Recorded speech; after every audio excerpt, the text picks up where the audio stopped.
প্রিয় দর্শক, আমন্ত্রণ জানাচ্ছি কানেক্টিং বাংলাদেশ অনুষ্ঠানে। নিয়মিত যারা এই অনুষ্ঠানটি দেখেন তারা মনে করতে পারবেন আমরা প্রায় প্রতিদিনই এই অনুষ্ঠানটি শেষ করার সময় একটা আক্ষেপ আর একটা আকাঙ্ক্ষা নিয়ে অনুষ্ঠানটি শেষ করি। আক্ষেপ থাকে যে যখন আমরা স্টুডিওতে কথা বলি এবং সরাসরি সংযুক্ত হই প্রত্যন্ত কোনো গ্রামে, তখন মায়েরা আমাদের সঙ্গে কথা বলেন। কথা বলার পরে অনেক সময় আমাদেরকে আমন্ত্রণ জানান, নিমন্ত্রণ করেন যেন তাদের জায়গায় গিয়ে বসে তাদের সঙ্গে কথা বলতে পারি।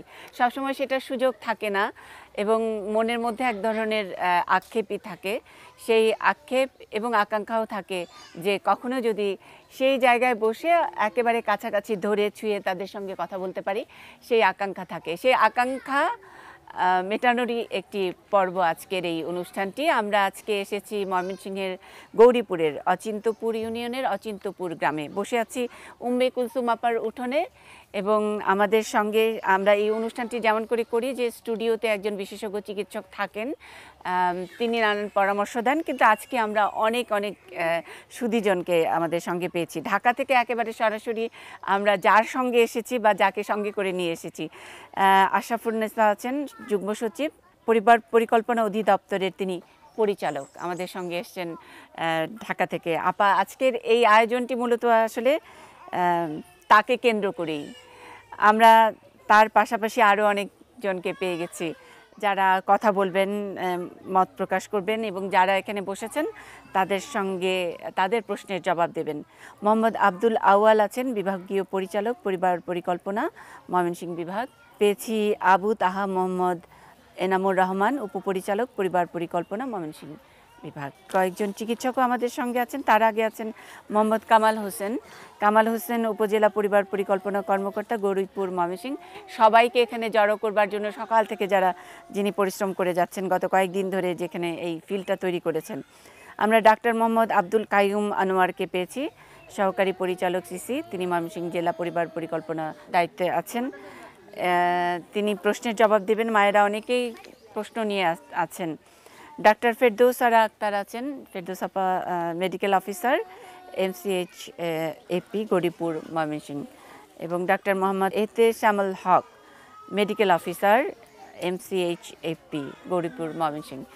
আর আমার সামনে অনেকে যারা আছেন তারা যখন নাকি কথা বলবেন তারা তাদের নাম বলবেন, কারণ আমরা ওনাদেরকে চিনে গেছি এই অনুষ্ঠানটির মাধ্যমে। গত 2 বছর ধরে আমরা আপনাদের এই অনুষ্ঠানে পরিবার পরিকল্পনা, আমরা বলি পরিদর্শিকা, আবার অনেকে কি বলেন WVA এবং সহযোগী, তার মানে তাদের অনেককেই আমরা চিনে গেছি। অনেকেই খুব সুন্দর করে আমার সঙ্গে অনুষ্ঠানটি উপস্থাপনা করেন, আজকে সহযোগিতা করবেন এবং অনেককেই দেখে রেখেছেন। সরাসরি প্রশ্নে চলে যাই। আপা, আপনি কি শুরুতে কিছু একটু বলতে চান? আজকের এই ফিল্ডটা আপনার কেমন লাগছে একটু ছোট্ট করে যদি একটু শুরু করেন। হ্যাঁ মনি, তোমাকে খুব ধন্যবাদ। আমি বলতে চাচ্ছি যে এই যে প্রোগ্রামটা আজকে আমরা এখানে নিয়ে আসলাম, এর মূল উদ্দেশ্য হচ্ছে যে আমরা চাচ্ছি আমাদের মা এবং শিশুরা যেন সরকারের যে সমস্ত কার্যক্রম আছে সেগুলো সেবাটা তারা পায়। এবং আমি একটা পত্রিকার রিপোর্টে পড়েছিলাম যে এই গৌরীপুরের অচিন্তপুর এলাকার যে মহিলারা তারা পরিবার পরিকল্পনার যে সেবাগুলো সেগুলো সম্পর্কে পুরোপুরি অখাবিল নয় বা জানে না। এবং সেই বিষয়টাকে দেখার পর থেকে আমার ইচ্ছে হচ্ছিল যে কিভাবে তাদেরকে এই বিষয়টা সরজমিনে তাদেরকে কিভাবে এই সেবাটা পৌঁছে দেওয়া যায়, সেই সুযোগটা করে দেওয়া। সেটা অনেকদিন পরিকল্পনা করেই পরে আমি এই চিন্তাটা করেছি। আজকে সেই জন্য আপনি একদম এখানে সরজমিনে নিজে চলে এসেছেন। আপনি এখানে আসার আগে আপনার মানে বিভাগের যারা আছেন তাদের অনেকের সঙ্গে কথা বলছিলাম, কামাল ভাই আছেন, কথা বলছিলাম। ওনাদের অভিজ্ঞতায় কিন্তু এরকম নাই যে একেবারে সরাসরি বস চলে এসছেন দেখার জন্য মনে করতে পারছেন না। অনেক দিন ধরে আমরা বাংলাদেশ স্বাধীন হওয়ার পর থেকেই তো কার্যক্রম মন্ত্রণালয়ে চলছে, কিন্তু এরকম করে পরিচালক সরাসরি চলে এসছেন। স্বাস্থ্য মন্ত্রণালয়ের অধীনে যে পরিবার পরিকল্পনা অধিদপ্তর, এটি কিন্তু কাজ করে যাচ্ছে। মানে এর সুফল কিন্তু আমরা সবাই ভোগ করছি। এবং আমরা জানি যে মাতৃমৃত্যুর হার, শিশু মৃত্যুর হার এবং পরিবার পরিকল্পনা জনসংখ্যা বৃদ্ধির যে গতিটা আমাদের এখন আমরা ধরে রেখেছি, সেটা কিন্তু এই পরিবার পরিকল্পনা অধিদপ্তরের ফসল। সুতরাং সেই ফসলটার বেনিফিট আমি চাই আমার এই প্রত্যন্ত অঞ্চলের মানুষের পায়, সেটা সেই কারণে সরাসরি। অনেক ধন্যবাদ। মনি, আপনাকে ধন্যবাদ এত সুন্দর একটা আয়োজন করার জন্য এবং কষ্ট করে আপনি অনেক প্রশ্নের জবাব দেবেন, আপনি তো থাকবেন পুরোটা জুড়ে। তার আগে যেখানে আমার বোনেরা আছে, আপারা আছে, তাদের কাছে একটু শুনি যে আপা যেটা বললো যে আপা একটা পত্রিকায় পড়ছে যে এখানকার মায়েরা এই পরিবার পরিকল্পনাটার ব্যাপারে খুব একটা মানে সচেতন না, মানে শুনে জানে অথবা মানে না। আমি শুধু আপাদের কাছ থেকে সবার কাছে জানতে চাই, আপনারা যে প্রত্যেকেরই অভিজ্ঞতা 15 বছর 20 বছর, অনেকে তারও বেশি ধরে কাজ করতেছেন, কি হয় এখানে সফল হয় না কেন? মানে মহিলারা শুনতে চায় না নাকি? মহিলারা শুনে কিন্তু বাস্তবে সেটা বাস্তবায়ন করতে চায় না। অল্প বয়সে বাচ্চা নিতে চায়, মহিলা বলে যে আমি বাচ্চা নেব না, কিন্তু পুরুষে বলে যে আমার বাচ্চা দরকার আছে, বা শাশুড়ি বলে আমার বাচ্চা নিতে হবে, তখন এই সমস্যাটা দেখা দেয় মূলত। ওই আপার কথা শুনি, একটু নামটা বলে নিন। আসসালামু আলাইকুম। আপনার অভিজ্ঞতা বলেন। আমার অভিজ্ঞতা কিন্তু ভালো। আমি গোটা বাংলাদেশে যখন অনুষ্ঠান করি, অনেকেই আপনারা যখন নাকি আমার সঙ্গে কথা বলেন, সাকসেস রেট সবাই মানে যে অনেকে সফল, যে আগে অনেকে 5টা করে বাচ্চা নিত, অনেকে এখন হলো সেই বাচ্চার পরিমাণ প্রতি পরিবার একটা। হ্যাঁ, তো সফল না, কিন্তু এই জায়গায় সফল না কেন? আপনি কত বছর ধরে কাজ করেন? আমি 92 সনে আমার চাকরি হয়েছে, 1992 সনে। আমার যে ইউনিটটা আছে ওই ইউনিটে যেমন আমি সফলতাই পাই, মানে তেমন একটা আমার হইতে হয় না। আপনার ইউনিটের নাম? হ্যাঁ, 3-এর খ ইউনিট। পরিবার প্রতি একটা বাচ্চা, মানে একটা বাচ্চা দুটাই। এখন আগের মতো আর নাই, সবাই সচেতন মোটামুটি আমার এরিয়াতে সচেতন। আগে যেমন যাওয়ার পর তারা বলতো যে না আমাদের ছেলের বউর কাছে যাবেন না, হ্যাঁ আপা, কিন্তু এখন ওরাই বলে যে আপা ছেলেকে তো বিয়ে করাইছে, কাবিন হয়ে গেছে, তাহলে আমার ছেলের বউয়ের জন্য পদ্ধতিতে লাগবে, কি হবে আসবেন। আগে থেকে অনেক সচেতন আপনারা? হ্যাঁ, এখন হ্যাঁ তারাই আগ্রহ স্বরূপ আমাদের ডাকে। হ্যাঁ, তেমন সমস্যা হয় না। থেকে শুনি। আসসালামু আলাইকুম, আমি হাফসা বেগম, পরিবার কল্যাণ সহকারী। আমার ইউনিট 3-এর ক ইউনিট। আমার এখানে এরকম প্রবলেম নাই। আগে যেরকমটা ছিল যে একজনের 5টা 6টা বাচ্চা ছিল, এখন এরকম নাই। এখন সবাই সচেতন। এখন দেখা যায় বাড়িতে গেলে মেয়ে বলে মার জন্য যে আমার আম্মু তো বাসায় না, এই ওষুধটা দেওয়া জানেন কি, এরকম সচেতন হয়েছে সবাই। আপনার কত বছর হলো চাকরি করেন? আমার 10 বছর কি 11 বছর রানিং। কেমন লাগে এই কাজটা? ভালো লাগে ম্যাডাম। অন্য সব কাজ চাকরি বাকরি না করে এইটা কেন করেন? এটা করি, এটা যখন আমি চাকরি এটা হয়েছে আমার, দেখলাম যে চাকরি করতে করতে মানুষের কাছাকাছি গিয়ে সেবাটা পৌঁছে দিতে পারি, মনে হয় যে আমিও ডাক্তারের মতো একটা সেবা দিতেছি, যার জন্য এটা আমার খুব ভালো লাগে। রাস্তা দিয়ে যখন হাইটা যান তখন কি ডাক্তার আপা হ্যাঁ, বলে ডাক্তার আপা বলে সবাই। বাহ, জাপা কেমন আছেন, কি বসেন, এটার মধ্যে সম্মানটা অনেক জি বেশি। জি জি। আমি একটু ওনার কথা শুনি। আসসালামু আলাইকুম। আমি 3 নম্বর সিন্তুপুর ইউনিয়নের 2 নম্বর ওয়ার্ডের একজন পরিবার কল্যাণ সহকারী। নাম? ও জাহানারা বেগম। জাহানারা আপা। কত বছর হলো? 2184-তে স্যার। আচ্ছা, 84 সালে। জি আপা। এই আমি যে ওনার আপনার নামটা কি? হাফসা। হাফসা আপা কি সুন্দর কথা বললো যে সম্মান অনেক। হ্যাঁ জি আপা। এই চাকরিটা অনেক সম্মান, সবাই ডাক্তার আমরা আপা যে বলে। সময় চাকরি করতাম এই সময় আপা এত ইয়ে ছিল না, এখন যে উন্নত হয়েছে এটা মানে বলা বাহুল্য, আগের তুলনায় অনেক আচ্ছা, মানে তখন কি করতো আর এখন কি করে? হ্যাঁ, তখন তো বাড়িতে মানে গিয়া ঢুকতে ইয়ে করতো, নামই বলতো না। হ্যাঁ, কি করতো বাড়িতে ঢুকতে? কি করতো? তারা ওই পদ্ধতি নিবে না, তাদের বাচ্চার দরকার, জনসংখ্যা দরকার। না, তারপরে আপনাদের মানে তারা করতো যে বের করে দিত এরকম? না, বের করে নাই, এই আবার এই সম্মানটা দিয়েছে, বের করে নাই। ওইগুলো বলছে যে না আমরা এটা পদ্ধতির দরকার নেই। আচ্ছা আচ্ছা, এগুলো বলতো। আচ্ছা, এখন আপনাদের সব বড় বড় বসেরা সব বসে আছে। হ্যাঁ জি আপা। অনেক সময় কিন্তু আমারে আপনারা গোপনে বলেন, কানে কানে বলেন। আমি জানি না আজকে একদম সরাসরি ওনারা সামনে বসে আছেন, তাদের সামনে আপনারা বলতে রাজি হবেন কি না? আফসা আপা যেরকম করে বলছে যে সম্মান আছে, এলাকার লোক সম্মান দেয়, কিন্তু চাকরির পরিশ্রমের তুলনায় আপনাদের যে পদবিটা আরেকটু ইয়ে করা, ওই যে ডেজিগনেশনটা একটু উন্নত করা, তারপরে আপনাদের যে সম্মানী অনেক কম, পরিশ্রমের তুলনায় অনেক সম্মানী কম। এই আপনারা যে পরিশ্রমটা করেন, যে কষ্ট সারাদিন ধরে করতে হয়, অন্য কোনো কাজের সাথে, অন্য কোনো সরকারি সার্ভিসের সাথে তুলনা করলে এটার মনে হয় খুবই আপনাদেরকে বঞ্চনা করা হয়। এই কথাগুলো আপনারা আমারে বলেন, আজকে বলবেন নাকি এই স্যারদের সামনে? যে বড় স্যার আছেন এখানে। আপা আমরা তো উন্নয়ন খাতে চাকরি পেয়েছি, এখন আবার রাজস্ব খাতে গিয়েছে, পদবিটা কোনো বদল হয় নাই, আমরা সেই পদবিতেই আছি। আচ্ছা, এই মেয়েটাকে দেন, ইয়াং মেয়ে, তাদের অনেক কথাবার্তা আছে। হ্যাঁ, তরুণ আপার দিকে তাকায় বলেন। আশাপূর্ণা সাপা আছে। আসসালামু আলাইকুম, আমি সালমাউল হাসনা, পরিবার কল্যাণ সহকারী। বারবার বলতেছিলেন যে পদবিটা হয় নাই জি বা আপা, জি আপা, আমাদের তো পদোন্নতির কোনো ব্যবস্থা নাই। নিয়োগ বিধিটার যে আচ্ছা, পরিবর্তনটা এটা আচ্ছা। চাই আর কি। আমরা পরিবার কল্যাণ সহকারী পদে থেকে যাতে আমরা উপর উপর মানে লেভেলে যেতে পারি আর কি। যেতে পারেন, আচ্ছা। জি, মানে ধরেন পদোন্নতি চাই। 84 সাল থেকে ওই খালা চাকরিতে ঢুকছেন, উনি মরবেন পরিবার কল্যাণ সহকারী সহকারী হয়ে, হিসেবে না? জি। হ্যাঁ, এটার আর কোনো উন্নতি নাই। উন্নতি নাই। আচ্ছা, আমরা আপা আপা অনেক এটার কি কোনো ব্যবস্থা আছে? কেরিয়ার পাত, এটা নিয়োগ বিধি। কেরিয়ার নিয়োগ বিধি যেভাবে আছে সেটা এটার কি কোনো বলা মানে আছে। মানে গভর্নমেন্টের কোনো পরিকল্পনা আছে কিনা? ওনারা তো বারবারই এটা নিয়ে কথা বলছেন। আমাদের একটি অনুষ্ঠানে স্বাস্থ্যমন্ত্রী এসেছিলেন এবং উনি বলছেন যে আমরা এটা চেষ্টা করছি। দেখছি, ফাইলটা আছে এবং এটা একটা বড় রকমের, মানে ওনারা কনসার্ন এই বিষয়টা নিয়ে, হ্যাঁ, কারণ তাদের কন্ট্রিবিউশনটা তো অস্বীকার করা যায় না, না। কন্ট্রিবিউশন অস্বীকার, তাদের কন্ট্রিবিউশনের রেজাল্ট কিন্তু আমরা ভোগ করছি, সুফলটা। এবং তাদের যে চাকরি নিয়োগ বিধিমালা, সেটা সময়ে সময়ে সরকার আপডেট করে, তো সরকারের দৃষ্টিতে আছে, সেটা বিবেচনা নেবে। খুশি নাকি? জি হ্যাঁ, জি ম্যাডাম, আমরা অনেক খুশি। যদি পদোন্নতি হয় তাহলে আমরা অনেক আচ্ছা, খুশি। আচ্ছা, এবার আমাদের যে- এটা দাবি ম্যাডাম। আচ্ছা, এখন এই যে এইখানে অনেকে বিরক্ত হয়ে যাচ্ছে, আমরা পদোন্নতি নিয়ে কথা বলতেছি কিন্তু অসুস্থ অনেকে আছে। হ্যাঁ, ওনার শরীরটা খারাপ, বারবার করে বলছিল জ্বর, 6 মাসের গর্ভ। হ্যাঁ, একটু নামটা বলেন। আর আসসালামু আলাইকুম, আমি ডালিয়া আক্তার। আচ্ছা, আমার জ্বর, কোমরে ব্যথা, আচ্ছা, 6 গর্ভবতী তো? মাসের 6 গর্ভ। মাসের গর্ভ। 6 মাসের গর্ভ। কয়টা বাচ্চা? 2টা। 2টা বাচ্চা। এটা 3 নাম্বার। 3 নাম্বার। স্বামী কি করে? ব্যবসা করে। ব্যবসা করে। কয়বার দেখাইছেন 6 মাসের মধ্যে? আর কারে দেখাইছেন? এই যে এখানে যারা আছে 6 মাসের মধ্যে আমি হাসপাতালে দেখাইছি, 4 মাসের সময়। 4 মাসের সময় হাসপাতালে। এদিনও দেখাইছি জ্বরের। আর আচ্ছা, এখন কি সমস্যার কথা বলবেন? কোমরে ব্যথা আর জ্বর থামে না। ও, জ্বর থামে না। জ্বর কয়দিন ধরে? কয়দিন ধরে থামছে। মাথার ধরা, মাথা সিধা তারি না। ওনাকে পরামর্শ দেন।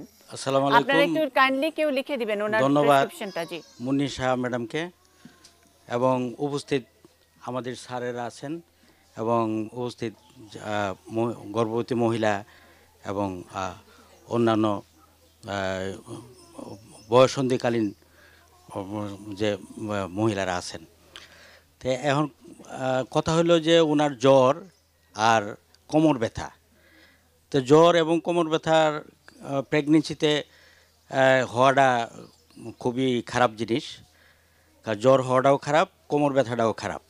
সুতরাং এই জন্য তাকে ডাক্তারের কাছে যাইতে হবে এবং কিছু পরীক্ষা নিরীক্ষা করতে হবে, প্রস্রাব পরীক্ষা এবং রক্ত পরীক্ষা, এই 2টা জিনিস পরীক্ষা করতে হবে তাকে। রক্ত পরীক্ষা, প্রস্রাব পরীক্ষা করা হয়েছে, কিন্তু বাড়ছে না। কোনো কিছু বাসে নাই। তো তো তো রক্ত পরীক্ষা এবং প্রস্রাব পরীক্ষা করার পরে যদি কোনো কিছু না বাসে, তবুও একটা অ্যান্টিবায়োটিক তাকে দিতে হবে এবং কোমর ব্যথার জন্য একটা প্যারাসিটামল বড়ি তাকে খেতে হবে। তা খেলেই আমার মনে হয় যে এটা সমাধান হয়ে যাবে। আচ্ছা, তারপরে বোধহয় এখানে লেখা আছে নাজমা। আসসালামু আলাইকুম, আমি মোহাম্মদ নাজমা আক্তার। হ্যাঁ, বয়স বলেন। বয়স 28। এটা সামনে, মুখের সামনে নিয়ে। হ্যাঁ, বয়স 28। আচ্ছা, বাচ্চা কয়টা? বাচ্চা দ্বিতীয় বাচ্চা, দ্বিতীয় বাচ্চা। এক ছেলে আছে। আপনারা তো ভালোই লাগতেছে, সুস্থই লাগতেছে। হ্যাঁ, কি বলবেন? বলেন। আমার এই যে শুধু এই বুকের এই জায়গাটা গাঁথনিতে ধরে। আচ্ছা, ডান পাশে। এখানে। হ্যাঁ, ডান 6 পাশে। মাস না? 9 মাস। 9 মাস। জি, আমি এখন এটা ফেরদৌসা আপার কাছ থেকে শুনবো।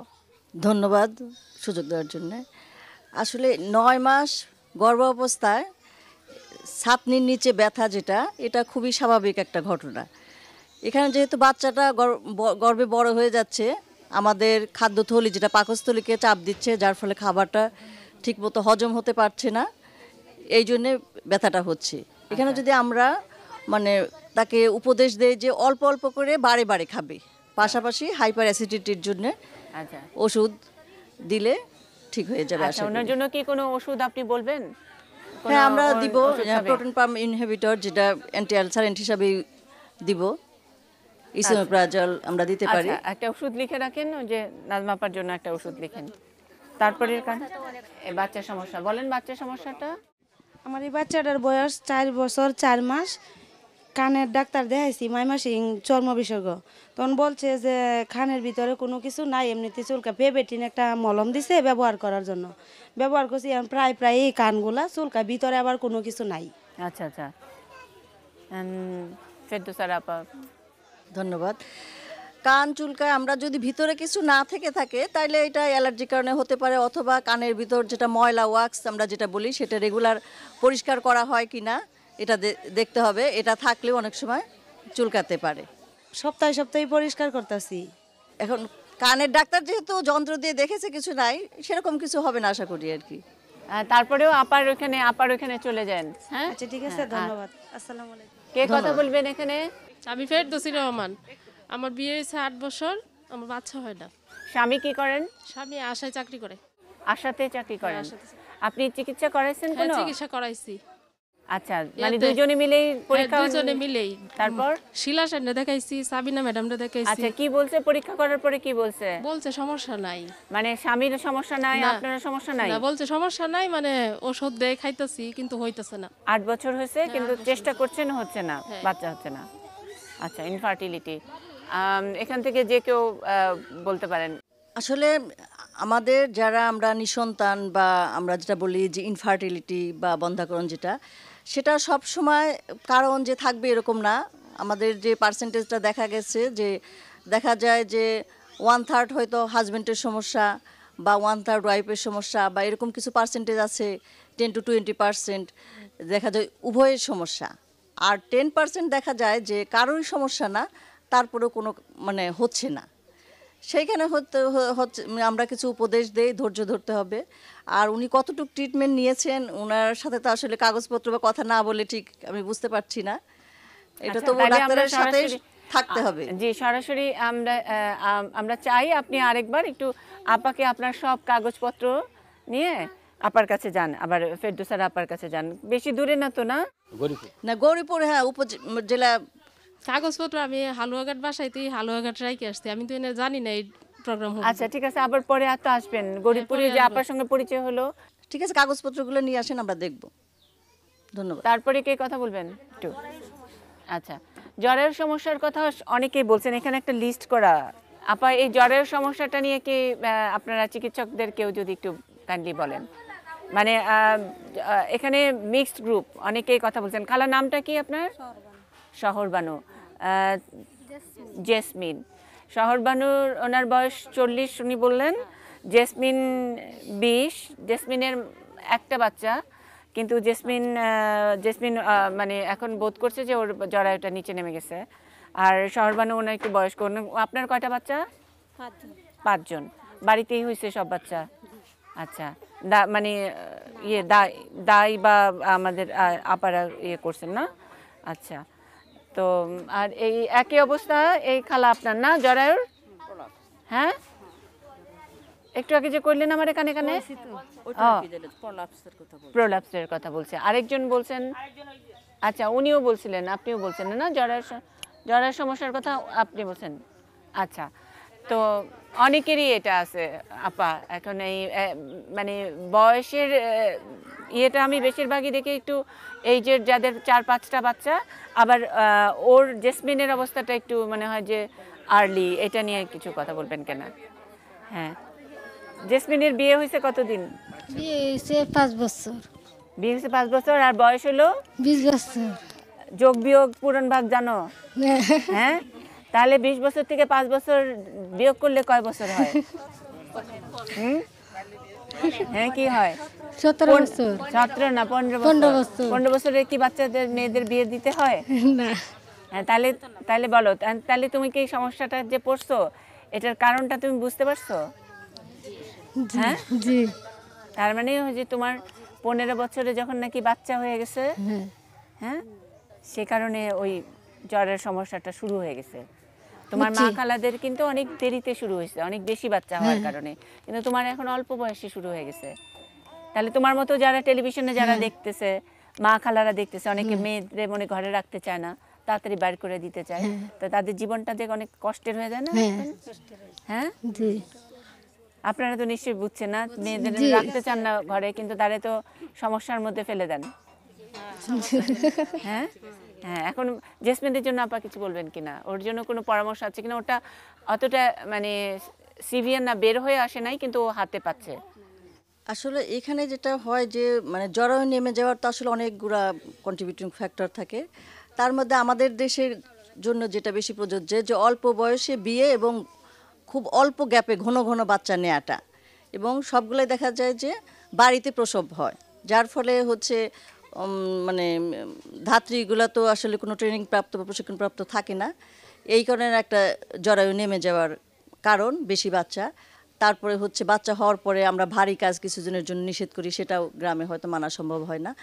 আর অল্প বয়সে যেটা বলে সেটা হচ্ছে আমার মানে আমি যেহেতু একজন গাইনোকোলজিস্ট সেই হিসাবে মানে ওদের যে যখন পরীক্ষা করে দেখি, আসলে যখন নর্মাল ডেলিভারি হয়, বিশেষ করে হোম ডেলিভারি হয়, সেখানে আসলে জরায়ুটা নেমে যায় না। ওখানে দেখা যায় যে প্রস্রাবের থলি যেটা ওইটা একটু নেমে যায়, একটু সিস্টোসিল হয় বা অনেক সময় একটু পেরিনিয়াম ছিঁড়ে গেলে ওরা ওইটা সবাই ওইটাকে মানে অ্যাভারেজ হিসাবে বলে যে জরায়ু নেমে গিয়েছে। সবার আসলে জরায়ু নেমে যায় না। আচ্ছা, হ্যাঁ, বিশেষ করে অল্প বয়সে যারা তাদের সেটা কম। তাহলে জেসমিনকে কি কোনো সুসংবাদ দিতে পারবেন কিনা আপনি? জেসমিন আমাদের গৌরীপুর হাসপাতালে যে কোনো দিন আমাদের যে কর্মী আছে এফডব্লিউ এরা আছে, ওদের সাথে আমার এখানে চলে আসলে আমি দেখে তাকে ইনশাল্লাহ আশা করি তেমন কিছু হবে না। হ্যাঁ, ঠিক, খুশি? হ্যাঁ, আপার কাছে চলে যেতে হবে। তারপরে কে কথা বলবেন? আচ্ছা, খালা অনেকক্ষণ ধরে বলতেছেন। আসসালামু আলাইকুম, আমার নাম সবুজ নাহার, অচিন্তপুরের গ্রামে আমি সূর্যের হাসিতে কাজ করি। বাহ। আমার এই ফাউগুলি ফাইটে যায় আর চিলিক পারে, আর শরীরে হাড্ডির ভিতরে ব্যথা করে, চাটনি চুটনি মারুলে ব্যথা করে, আমি উঠতে পারি না, হাঁটাচড়া করতে পারি না। এই ফাউগুলি ফাইটে গিয়া পরে চিলিকার মারে, মানে যেমন চুরি দিয়ে এভাবে গা মারলে ধরে, এইভাবে ধরে মাথার বেডিকে ধরে। বয়স কত? আমার বয়স বোধ 55 বছর হবে। আচ্ছা, বাচ্চা কজন? এক বাচ্চা আমার। এক বাচ্চা? আমার একটি মেয়ে। আচ্ছা আচ্ছা, পড়াশোনা করে তো না? আমার মেয়ে মেট্রিক পাস করছে, বিয়া দিয়েছি, 3টে নাতি হয়েছে। একটি মেয়ে ক্লাস 3-এ পড়ে, রোল নং 1, আর 2টি বাচ্চা ছোট ছোট। হ্যাঁ, গর্বিত নানি। নানির যে পা ফেটে যায়, কি কোমর চিলিক পারে, এগুলোর জন্য আরেকজন কে বলবেন? স্যার। আসসালামু আলাইকুম, ধন্যবাদ আপনাকে। আসলে নানি যে কথাগুলো বললো ওটা আসলে একটা এজিং প্রসেস, যেটা এজিং প্রসেসের জন্য সাধারণত এগুলো হয়ে থাকে। আমরা যেটা বলি যে অনেক সময় হাড় ক্ষয়ে যায়, যেটা বাত বলে, বাতের রোগ, হাড় ক্ষয়ে যাওয়া, এই রোগগুলি সাধারণত এজিং প্রসেসের সাথে জড়িত। এগুলো হয়তো ওনার হয়েছে। তা আমার মনে হয় আরেকটা জিনিস বলছে পা ফেটে যায়। হ্যাঁ, পা ফেটে যায়। পা ফেটে যায়, এটার জন্য আসলে চর্ম বিশেষজ্ঞ দেখানো দরকার। কি কজ আছে এটা হয়তো আমার এখন জানা নাই, দেখলে বোঝা যাবে। আর বাতের যে ব্যাপারটা, এটা আসলে খুব রিমিডি হয় না। তারপরেও আমার পরামর্শ হলো হাসপাতালে আমাদের অর্থোপেডিক্সের ডাক্তার আছে, ওনার সাথে একটু যোগাযোগ করতে হবে।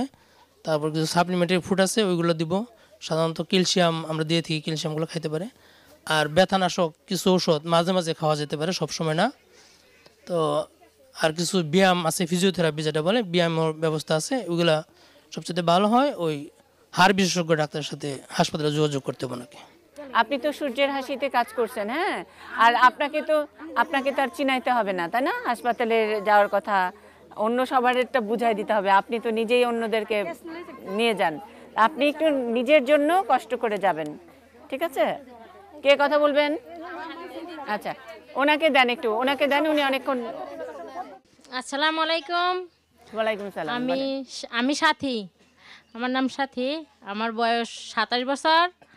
আমি যে ইঞ্জেকশন ব্যবহার করি পদ্ধতি, ইঞ্জেকশন ব্যবহার করার পরে আমার মুখে খালি ব্রণ ওঠে। আচ্ছা, আর সাহায্য চাই কি? আর কি সমস্যা? আর কি সমস্যা? এই যে সাথে সাথে ওজনও বেড়ে যায় আমার। মুখে ব্রণ ওঠে আর ওজন বেড়ে যায় ইঞ্জেকশন নেওয়ার পরে, না? আর কিন্তু যে কারণে ইঞ্জেকশন নেন সেটা তো সমাধান পাবেন না? হ্যাঁ, সেটা ঠিক আছে। এটা তো কি আর সমস্যা? আপনার সুন্দর লাগে তো দেখতে। হ্যাঁ, সুন্দর লাগে না দেখতে? ভালোই লাগে। হ্যাঁ, না তারপরে তো ম্যাডাম আমার মুখে ব্রণ সুন্দর লাগে কি? না, বেশি খারাপ লাগে না, ব্রণটা দেখতে বেশি খারাপ লাগে না, সুন্দরই লাগে। যাই হোক, এখানে কিছু বলবেন কিনা আপা? ধন্যবাদ মুন্নিয়াপাকে। আসলে আমাদের এখানে যে জন্ম নিরোধক যে ইনজেকশন, এটি মূলত একটা হরমোন। তো প্রতিটা হরমোনেরই কিছু পার্শ্ব প্রতিক্রিয়া থাকে। তো উনি যে দুইটা কথা বললেন যে মুখে ব্রণ এবং ওজন বেড়ে যাওয়া, দুটোই এটা হলো একটা প্রজেস্টেরন হরমোন, এই হরমোনের কারণে হচ্ছে। তা আপনার কয় বাচ্চা? আমার 3 বাচ্চা। তো আমাদের একটা মানে হরমোনবিহীন একটা পদ্ধতি আছে, যেটা আমরা বলি আইইউডি, ইন্ট্রাইউটেরাইন ডিভাইস। এইটা কোনো হরমোন নাই, আপনার এই ধরনের কোনো পার্শ্ব প্রতিক্রিয়াও হবে না। আপনি আমাদের এই যে অচিন্তপুর যে আরডি আছে ওখানেও যেতে পারেন, অথবা গৌরীপুর হাসপাতালেও আসতে পারেন। আমরা ইনজেকশনের পরিবর্তে এখন থেকে আপনাকে ওই পদ্ধতি দিতে পারি। আর আপনি যদি স্থায়ী পদ্ধতিতে রাজি থাকেন, আপনার যেহেতু 3 বাচ্চা, আপনাকে আমরা টিউবেক্টমি বা মহিলা বন্ধ্যাকরণ পদ্ধতিও আপনাকে দিতে পারি। আপনি আপনার স্বামীর সাথে আলোচনা করে আমাদের হাসপাতালে আসবেন, এই দুটোর যেটাতে আপনি স্বাচ্ছন্দ্য বোধ করেন আমরা আপনাকে দিয়ে দেব। আপনি আশা করি আপনার ব্রণ মিলিয়ে গেলে আরও সৌন্দর্য বৃদ্ধি পাবে এবং ওজনটাও কমে যাবে। ধন্যবাদ ম্যাডাম। নামটা বলেন। আসসালামু আলাইকুম, আমার নাম নমিতা খাতুন। আমি যে পদ্ধতিটা নিয়ে এই পদ্ধতিটা সমস্যা আমার এটাই। কি পদ্ধতি নিছেন? আমি কাঠি পড়ছি। কাঠি পড়ছেন, হ্যাঁ। কয় বছর হইলো? 6 বছর। 6 বছর, হ্যাঁ। তারপরে কি সমস্যা? কোনোদিন মিস হয় না, এটা জানতে আমি আসছেন। আচ্ছা, 6 বছর কিন্তু ওনার কাঠি ভরার পরে আর বের হয় নাই, আপনাদের কাছে আসে নাই? তো এটার কি ব্যবস্থা দিছেন? আবার করছে কিন্তু না, কিন্তু খুলছিলেন আবার মাঝখানে। খোলার পরে কি সমাধান পাইছেন কোনো? মানে আমার মিস হয় না, এটাই সমস্যা, আর কোনো সমস্যা হয় না। খোলার পরে কি হয়েছে? খোলার আবার মাসিক হয় নাই। আচ্ছা, খোলার পরেও মাসিক হয় নাই, আর তারপরে আবারও পড়ছেন? আবার পড়ছি। আচ্ছা আচ্ছা, এটা স্যার আপনি জবাব দেবেন মনে হয়। ধন্যবাদ মুন্নি সাহা আপাকে। এখন কথা হলো যে এইটা একটা সাধারণত একটা সাইড এফেক্ট না, এটা একটা সাধারণ ব্যাপার। ইমপ্লানন নেওয়ার পরে, যে কাঠিটার নাম হলো ইমপ্লানন নেওয়ার পরে মাসিকটা অনেক সময় বন্ধ হয়ে যায়। এটা এবার শরীরের জন্য কোনো ক্ষতিকারক না, এটা না হইলেও কোনো অসুবিধা নাই। এটা যদি ভয় পাওয়ার কিছু নেই। আর খুলে ফেললে সাধারণত 9 মাসের মধ্যে আবার ফিরে আসে, কিন্তু ওনার তো এতদিন তো আর রাখেন নাই, যার জন্য আসে নাই, আবার দেওয়া হয়েছে যেহেতু। সুতরাং এটা যদি 6 বছরও থাকে, মানে দুইবারে যদি 6 বছরও হয়, তাহলে কোনো সমস্যা নাই, মাসিক বন্ধ থাকলেও কোনো সমস্যা হবে না। বরঞ্চ ওনার জন্য আরও ভালো, একটু বেনিফিট আছে। কীরকম লাভ? যে ওনার মাসে মাসে রক্তক্ষরণ হলো না, যার জন্য ওনার রক্তশূন্যতা বা রক্ত স্বল্পতা দেখা দিবে না, এবং মাসে মাসে যে একটা ঝামেলা, এই ঝামেলাটাও তাকে পোহাইতে হবে না। হ্যাঁ, সুতরাং আপনাকে ধন্যবাদ। আচ্ছা, ঠিক আছে, অনেক ধন্যবাদ। হ্যাঁ, কে কথা বলবে? আসসালামু আলাইকুম, আমার নাম রিনা, আমি গর্ভবতী। আচ্ছা, কয় মাস? 6 মাস। 6 মাস। এই কি প্রথম বাচ্চা? না, 4 নম্বর। 4 নম্বর। আপনি কোন আপারে দেখান এখানে? আমি এখানে দেখাইছি না, আমি গরিপুর হাসপাতালে ডাক্তার দেখাইছি। আচ্ছা, মানে এই যে এরকম এইরকম অ্যাপ্রন পরা কোন আপারা দেখেন না আপনাদের ওই এলাকায় যায় না? নাম কি উনার? এই যে জাহানারা। এই যে এখন এই জাহানারা আপার কাটা যাবে, বুঝছেন? নম্বর কাটা যাবে, কারণ আপনার 4 নাম্বার বাচ্চা। জাহানারা আপা, আপনি ঠিকঠাক মতো করে কাজ করতে পারেন না কেন? তাতে কি হয়েছে? হ্যাঁ, ছেলে বাচ্চার জন্য। হ্যাঁ, ছেলের জন্য কয়টা পর্যন্ত বাচ্চা নেবেন? না না, ধরেন এইটাও মেয়ে হলো, তারপরে কয়টা? 7টা মেয়ে হওয়ার পরে? হ্যাঁ, আচ্ছা। এটা কে, মানে কেউ কি জোর করছে আপনারে যে আরেকটা ছেলে হওয়া দরকার? শাশুড়ি বলছে, বউ বলছে? আমি নিজে ইচ্ছা হয়ে নিছি না, মানুষ বলবো দূরের কথা, আল্লাহ দিয়েছে। আচ্ছা আচ্ছা, মানে একটা ছেলে চান আপনি? ছেলে কি করবে? ছেলে হয়ে কি করবে? দেখবে আপনারে? হ্যাঁ, দেখো মলমাটি দিব। হ্যাঁ, ওই যে আপনারে জিজ্ঞেস করলাম ছেলে আপনারে দেখবে কিনা, এই আশায় আপনি 3টা মেয়ের পরেও আবার আরেকটা বাচ্চা নিছেন। এখন এই যে আমাদের এই ছোট বোনটা সুন্দর করে বলতেছে, বলো তো। আসসালামু আলাইকুম। হ্যাঁ, আমার নাম মোসাম্মদ সুইটি, আমার বয়স 17। উনি যে মানে ভাবি হয়, উনি যে বলতেছে যে ছেলের জন্য আরেকটা বাচ্চা নিতেছে, এখন কি মানে ছেলে হয়ে যে তার দায়িত্ব নিবে, ওটার কি কোনো গ্যারেন্টি কার্ড আছে? এখন তো যে বর্তমান যুগ, সোসাইটিতে মেয়েরাও কিন্তু অনেক কিছু করতে পারে, তার যদি কোনো ছেলে না হয়, মেয়েকে যদি ভালো করে পড়াশোনা করায়, চাকরি করে, তাকে কি দায়িত্ব নিতে পারবে না? অবশ্যই নিতে পারবে। তাহলে ওইটা কেন, মানে তার যে ভুল ধারণাটা, ওইটা আর কি বোঝাতে হবে তাকে, ওইটা আর কি আমি মনে করতেছি। আমি কিন্তু ওর জন্য একটা হাততালি চাই। খুব সুন্দর, খুবই সুন্দর, খুব সুন্দর, খুবই সুন্দর। কি কি পড়ো তুমি? যে আমি গরিবপুর সরকারি কলেজে ইন্টার ফার্স্ট ইয়ারে পড়ি। আচ্ছা, তুমি তো নিশ্চয়ই তোমার কোনো সমস্যার কথা বলতে আসছিলে জি, এখানে, জি, জি। বলবা? তারপর ওনারটা শুনবো, বলে ফেলো। জি, আমার সমস্যা হইতেছে যে মানে কয়েকদিন পর পর আমার মাথায় ব্যথা উঠে আর কি, অস্বাভাবিক একটা ব্যথা।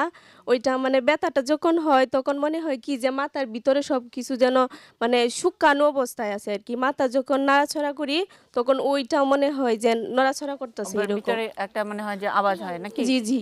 আচ্ছা, ঠিক আছে। এটা আর কি জানতে জবাব কি চাইতেছি। দেবেন? সুইটির সমস্যাটার সমাধান কে বলবেন? এখন ওই যে সুইটির যে সমস্যাটা, এই সুইটির সমস্যাটা মাথায় ব্যথাগুলি কয়েকটা কারণে হইতে পারে। একটা হলো নাকের কারণে হইতে পারে, নাকের যে সাইনোসাইটিস আছে এই সাইনোসাইটিসের কারণে হইতে পারে, চোখের কারণে হইতে পারে এবং গলার কারণেও হইতে পারে, টনসিলের এইগুলির কারণেও হইতে পারে এবং ব্রেন নিজের কারণেও হইতে পারে। নিউরন যে আছে বা ব্রেন সেলগুলি যে আছে এই সেলের ভিতরে যে সমস্যাও থাকতে পারে। তো এটার জন্য আসলে নাক কান গলা বিভাগের ডাক্তারের কাছে যাওয়া দরকার। কারণ নাক কান গলা বিভাগের ডাক্তার বোধহয় গরিপুরে আছে না? আচ্ছা, আছে। ওই যে তাহলে গরিপুরে গরিপুরে আছে না, নাক কান গলার ডাক্তার আছে, ওনার এবার কাছে আপনার যান। সমস্যাটা বলেন। হ্যাঁ, ফেডে ব্যথা করে, এই যে ডাইন সাইডে দিয়ে ব্যথা করে, আর কোনো সময় বাম সাইডে দেও করে, আর মাথা ব্যথা করে। আচ্ছা, আপা একটু শুনি। ধন্যবাদ। পেটের কি উপর পেটে না নিচ পেটে? নিচ পেটে। নিচ পেটে ব্যথার তো আসলে অনেকগুলো কারণ। আপনার কি পেশাবে কোনো জ্বালাপোড়া আছে? জ্বালাপোড়া করে, প্রস্রাবে জ্বালাপোড়া আছে। তো প্রস্রাবে জ্বালাপোড়ার কারণে যদি এরকম ব্যথা হয় সেই ক্ষেত্রে আপনাকে একটু অ্যান্টিবায়োটিক খেতে হবে আর কি। এটা হলো গর্ভাবস্থায় প্রস্রাবে ইনফেকশান খুব স্বাভাবিক একটা কমপ্লিকেশন আর কি। প্রস্রাবে ইনফেকশান হতে পারে। আমরা আপনাকে যে ওষুধ দেবো ওষুধটা খাবেন, পাশাপাশি আপনি প্রস্রাব করবেন 2 ঘন্টা 3 ঘন্টা পরপরই। প্রস্রাবটা একবারে ঠেকায় রাখবেন না, হ্যাঁ, যে সব কাজ করলাম দেরিতে প্রস্রাব করলাম এরকম করবেন না। এটা করলে আশা করি পেটের ব্যথাটা ভালো হয়ে যাবে। আর কি বললেন? মাথা ব্যথা। এখন মাথা ব্যথা আপনার প্রেশারটা দেখতে হবে যে প্রেশার ঠিক আছে কি না। যদি প্রেশার ঠিক থাকে সেই হিসেবে আমরা মাথা ব্যথার জন্য নর্মাল প্যারাসিটামল দিতে পারি। আর প্রেগনেন্সি পিরিয়ডে মাথা ব্যথারও কারণ আছে, যেটা আমরা প্রি এক্লাম্পসিয়া বলি। সেইখানে প্রেশারটা নর্মাল থাকলে ওই ধরনের চিন্তাভাবনা থাকবে না।